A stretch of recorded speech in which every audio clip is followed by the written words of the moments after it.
Welcome to another episode of TV Toastmasters. I am so excited that you are here tonight, and I hope that you watch us because we are talking to my good friend Gabrielle, who is from Black Swan Events.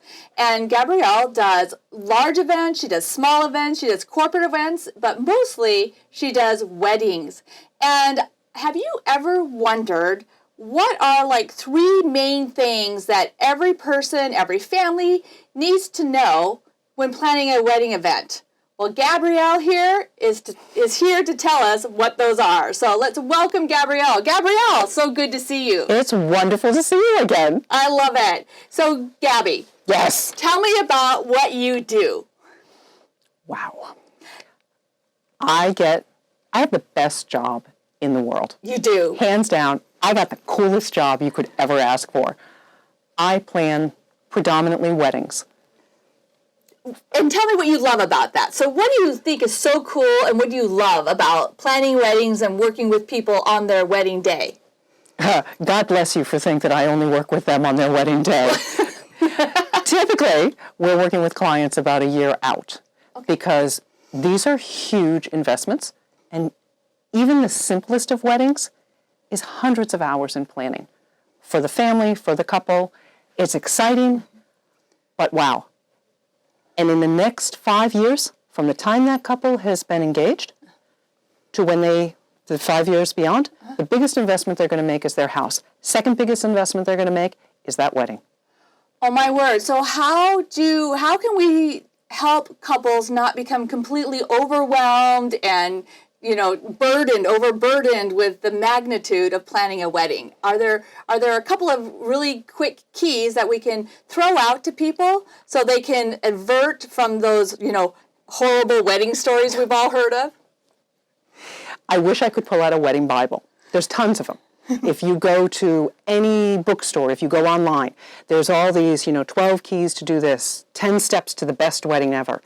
The truth of the matter is, every single wedding, there's a reason our weddings are in the magazines and on the televisions. Every wedding is made up of the couple's story. Start with that. Honor your story, then honor your budget, and honor your guests. Big, little, regardless of the culture or the tradition, those three elements will be consistent through every wedding, but they're going to be unique to the couple. Okay, so honor your story, honor your budget, honor your guests. Tell me, what does that mean to honor your story? Like, what components go into that? Does a couple have a story? Every couple has a story. It is, what's the love story that brought you together? Mm-hmm. What's the essence of who are you? You could get married in a cathedral of trees. You can get married in a cathedral of gold. What's your style? Do you want to get married on the ocean side, at dusk, in a small, intimate ceremony? Or do you want something big and grand and glorious with all of your friends and family? Each couple is going to have their own story about what are the key components. Is it a special food? Is it getting married at the family home? Is it a special tradition? When we weave those elements into the story, into the wedding, now you've created something that's memorable. Okay, so you talked about getting a story, or having a story, and then getting married in a cathedral of trees. Do you have a good wedding story that would talk about that, so we can kind of get a better understanding of what that would mean about like weaving your story and the cathedral of trees together? Okay, cathedral of trees was something that it was the best way I could describe Katie and Ian's wedding. We did a wedding a few months ago, and believe it or not, it was at a Boy Scout camp. There's, up in the Columbia Gorge, a place called Camp Angelo's, absolutely beautiful. This particular couple loved the Pacific Northwest, born and raised here, wanted to get married in the forest, wanted a big family reunion. So for them, casual elegance was the way to go, a 3-day multi-event wedding, big welcoming reception, very informal, big barbecue, much more formal wedding. Believe it or not, even though we were in literally a cathedral of trees. We found a beautiful thicket, and we used a natural arch created by 2 enormous oak trees And that is what they were married underneath. And then we had a more formal reception and dancing under starlight. Oh my God. S'mores at midnight. Oh my God. Acoustic guitarists who were friends of theirs played at about 1 o'clock in the morning, and that's what people went to bed to. And then the next morning we brought food trucks in, and we had this great brunch. Oh, how fun. So I've never thought of having a food truck at a wedding. That sounds like a great idea, actually. Super Portland thing to do. Is it? Yeah. And it's not uncommon anymore. We have the best food trucks in the cities. I'm not saying do your whole wedding with food trucks. I am saying that it can be a really cool element to it. Right. I think you also, just because this food truck idea is such an interesting idea, I think you also did a wedding where it was another outdoor wedding, very formalized, except for at the beginning there was some drinks, and then they brought in a pizza food truck. This concept of doing a pre-reception Yes. is so cool. So the bride and the groom wanted to mix with their guests before the wedding. This is not right for every couple, but for this couple, it was really important. And so for about 45 minutes before the ceremony happened, the bride was still getting ready. The groom and his family are out mixing with the guests as they arrive. We had, this was so cool, a frozen margarita truck. Oh, yes. And we had Ash Pizza came in and did wood-fired pizza. So as the guests were gathering, they could have a little teeny piece of pizza and an ice-cold margarita. Just one, small. Yeah. And relaxed and visited. And then we began the ceremony, and then we went from ceremony into reception. And the ceremony into the dinner, and then dinner into dancing, right? Correct. So they had food to sustain themselves throughout the evening. And that was, you asked me about what are your cornerstones to planning a wedding? Yes. And after having done over 700 weddings nationally and internationally, I'm discovering that there are some common threads here. But as I said, honor your story. Define what is the story of this couple. Once we begin to crystallize that vision, we had another couple who, he was from Mumbai, India. Okay. She was from Cincinnati, Ohio. They met at MIT in Boston doing their grad program. So they're both tech people. How do you bring that marriage together with her Midwestern sensibilities and traditions and his incredible Hindu traditions? And we did it in downtown Portland. We had a beautiful hotel. We used the Sentinel Hotel for that one. And we did a Hindu ceremony honoring all of the Hindu traditions. And then later in the evening, we did a more traditional, what you would think of as a Western ceremony. Both traditions brought together. Wow. 2 dress changes, 2 suit changes. Stunning, stunning wedding. Enormous amount of respect from both parties. But that honored each couple's story and fused it together. So these fusion weddings are also something that is becoming much more common. That's great, because in today's day and age where America's more than just a melting pot, we're a fusion of all kinds of elements. We're not trying to melt it all into one element. We're trying to keep ourselves individual, yet I like to say interdependent, not codependent, but interdependent. So each person gets to continue to have a piece of themselves in the wedding. You don't have to give up everything. We are the richer when we nourish the other. I love that. Isn't that what the whole point of getting married is about? And so when you can have that respect that's interwoven, now you have this really vibrant tapestry. That is the story we're talking about. What are all of these threads that we bring together to make the tapestry? And then at the same time, you're looking at, we have to honor the budget and honor the guests. And I would love to talk about that right after our break. We're going to have just a couple of minute break, and then we're going to come back and talk to Gabrielle about the other 2 cornerstones, which are the honoring the budget and honoring the guests. We'll see you soon. Hi, I'm Eric Bergman. As a member of TV Toastmasters, I get to learn all about video production, running a TV show. Plus, I get to be on camera interviewing really fascinating Toastmasters who share their stories about their hobbies, their activities, and how they benefit our community. I also get to bring in members of my home Toastmasters club. We toasted in Lake Oswego. They get to tell their stories and build their communication skills. we're bringing a voice for District 7 Toastmasters here in Oregon and Southwest Washington to a TV audience. And TV Toastmasters is a great way to learn how to spread your message and share your stories with a wider audience.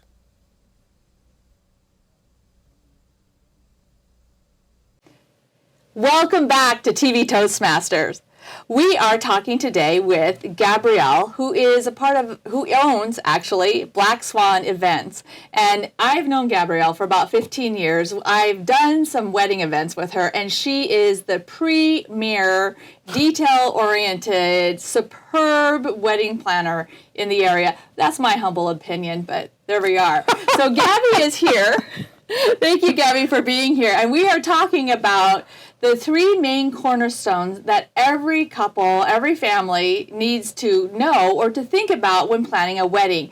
This will make your life so much easier when you're making decisions about what you want in your wedding, how much to spend, who to invite, what you want to do if you come back to these three cornerstones. So, Gabby, will you remind us again what those three keys or three cornerstones are? Your three cornerstones are going to be honor your story, honor your budget, and honor your guests. Every single question that's going to arise as you're planning your wedding, you can resolve by coming back and looking into one of those three. The answers are there. So what kinds of questions do you get as a wedding planner? How are we going to pay for this? Oh, yes. The number one. And it's reasonable. Yeah. Because between social media and the wedding industry and maybe cultural and traditional pressures, the couple is under such enormous expectation that this time that should be so fun and so joyful suddenly becomes fraught with anxiety because there are all of these expectations that are put on them that are not necessarily reasonable. That's why we go back to looking at what is your story. What's the essence of the couple? What's the feeling that they want to create for their guests? When we say honor your budget is going to be built based on that story. Once we can visualize what is really important to the couple. So think about the things that you've known all of your life. You're drawn to the ocean and you would love to do a wedding at twilight at the seaside. You've known this forever. That's the direction you're going to go. Or we had a couple that loved chocolate. This was like a thing. When he proposed to her, Emmett put the diamond in a little box of Godiva chocolate. So when we did the wedding, we actually made the menu cards that said what the guests were going to be eating was made out of chocolate. And that became a take-home gift for the guests. But can you imagine walking into a ballroom with 450 chocolate menus? The room smelled beautiful. It absolutely captured the couple's personality. Everyone knew Emmett and Suzanne loved chocolate. And they had this wonderful take-home. I love that. So that gets into thinking about your guest as well. So tell us some more about honoring the guest. The third piece, when you're looking at this overall creation that's going to be the wedding celebration, and maybe yours is one day, maybe yours is multiple days, but look at who your guests are. On your wedding day, you are absolutely the guests of honor, but you are also the host and hostess of the most important party you are ever going to throw, and you're throwing it on the first day of your married life together. The grace and the dignity that you carry yourself with, that you extend to your guests, that's what they're going to remember. It doesn't mean that the wedding has to cost a small fortune. It's very easy to have that happen, but it doesn't have to. It's a misnomer that the more money we throw at it, the more memorable the wedding's going to be. Well, as a wedding planner, part of your job is to help couples budget and keep within the budget. So after doing, as you said, 700 weddings, and I think I've only done maybe 50 with you, we have a great time. How do you help couples decide what to have in a wedding, where to cut the expenses, where to go? This is like one of the coolest parts of my job. Okay. Everyone thinks, oh no, working with the budget, oh, that's going to be the hardest thing. And it's not. It's actually really empowering because you've taken the time to figure out what's important. The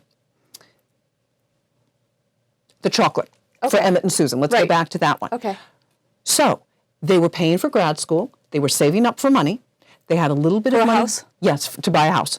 So mom and dad on each side were contributing a little bit. But this is for American weddings, this is very much the trend, where the parents contribute a little bit and the married couple contributes.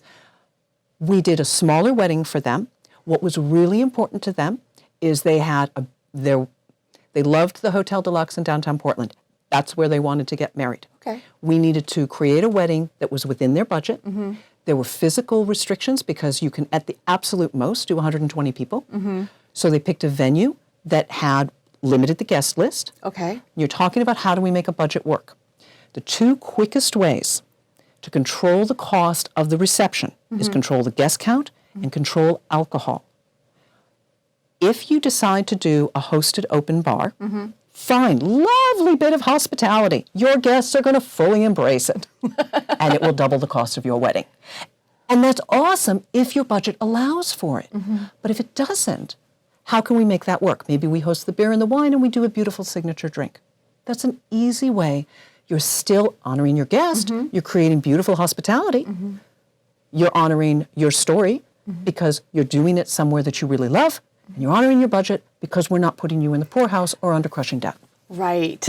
And I know that some of the tricks that are up wedding planners' sleeves, because they've seen so many, is that you can figure out which other elements would also really benefit what the look they're going for and which things may not benefit it so well. Such as, do you have a wedding coming up at Bridal Veil? And I think the guests were talking about flower arrangements. Tell us how you help the guests, the brides save some money in that regard. It was, and this is applicable if you're doing a wedding in a garden anywhere. It's really easy when we're looking at magazines and we see these beautiful pictures and these lavish, I know, we do them, lavish centerpieces. Right. But if you're getting married outdoors, why try to compete against nature? Let nature be the centerpiece. That's what you want it to be. And there's something to be said for minimalism. Elegant minimalism. Yes. Don't compete against it, complement it.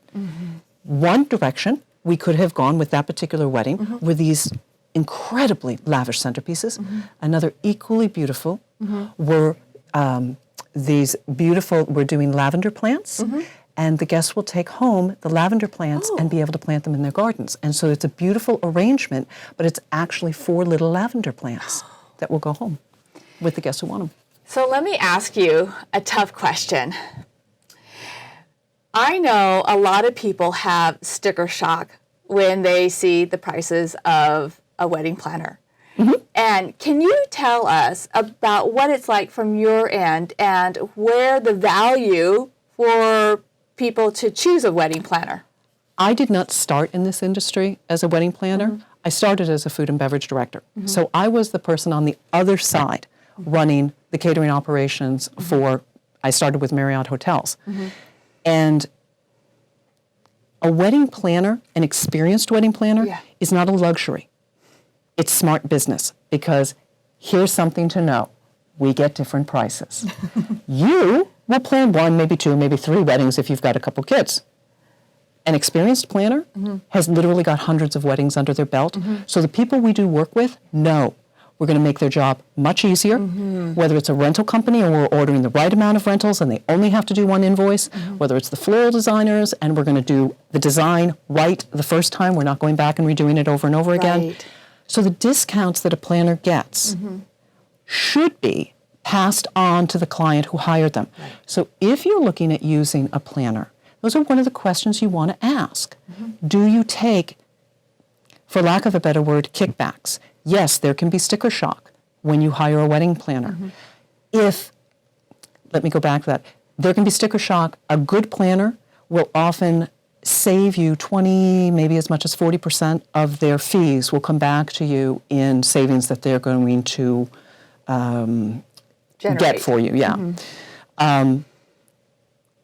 It is frowned upon in the industry for those kickbacks to be pocketed by planners. It does happen sometimes. It's not illegal. It's just it's just not the most comfortable thing. So it's something you want to ask about. It's something to be educated about. If you're paying for a planner and you're getting half that cost back, it's not a bad investment. And for all of the time and the money and the energy somebody puts into planning a wedding, average wedding for 200 people will have up to 400 hours of planning time into it. 400 hours. So if they're paying a planner between planning and execution, so you're working on a wedding can take an entire day from 6 o'clock in the morning till 1 o'clock at night. Typically, we're on site for 16 hours. 16 hours. So you're paying for that 16 hours and then all of the hours talking with all of the different vendors. So if it's 40 hours at $4,000, let's say, if it's an inexpensive planner, then that planner is making like $10 an hour, which is probably less than a person who's working at McDonald's, perhaps. More importantly, look at what that is. Look at your mom, your sister, the people who are helping you plan your own wedding. How much is their time worth? You want to use their resources and their expertise because they're bringing beautifully and talented things to this table. But how I would never dream of sitting in my bride or my groom's shoes and pretend that I could do what they do for a living. And yet we expect them to somehow know how to plan these incredible weddings with these huge investments attached to them. Well, I know that. I'm talking to a friend is having her son get married, and they are doing the wedding themselves. God bless them. I know, that's what I said, actually, and I didn't say anything else. And they're talking about trying to get coordinate the minister who's going to marry them and talk to them and all these other coordinating things, and the mother is just overwhelmed.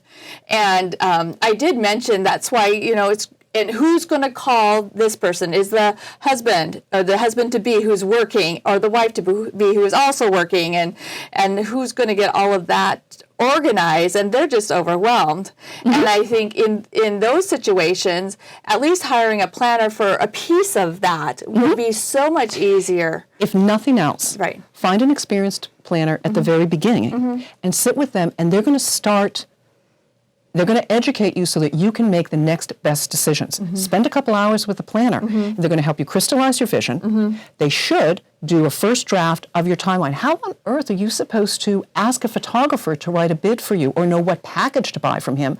Do you need the photographer for 6 hours, for 8 hours, for 10 hours? What do you need? So how do you make your budget if you don't know your needs? Good point. Well, those needs are going to start from the first drafted timeline.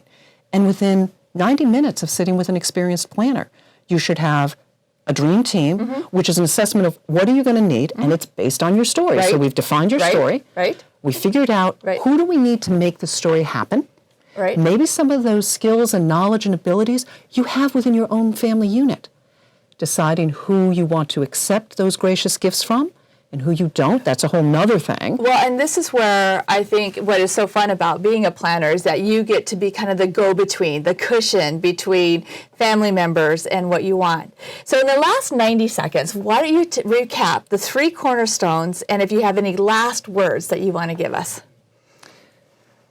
3 cornerstones? Yes. Honor your story. Yes. Honor your budget. Yes. And honor your guest. Great. And enjoy your day. Enjoy your day. Shine. Let your parents shine. Be the host and the hostess. Don't work your wedding. Don't work your wedding. I love that. And I think the last thing is, I think you are graciously giving any Toastmaster or anyone who is watching this a special... I am happy to sit down for 1 hour as a complimentary pre-planning to at least get you squared away on those first 3 steps. And you can make your next decisions from a place of education and excitement. Thank you so much for watching us. This is TV Toastmasters. My name is Allison Bennett. You can reach Gabrielle at Gabrielle at blackswanevents.com. That's Gabrielle. No, you can reach Gabrielle at Black Swan Events. Even easier. We can't do this. And then I'm Allison Bennett, and you can reach me at allisoninnovates@gmail.com. Have a wonderful, wonderful event, whatever it is.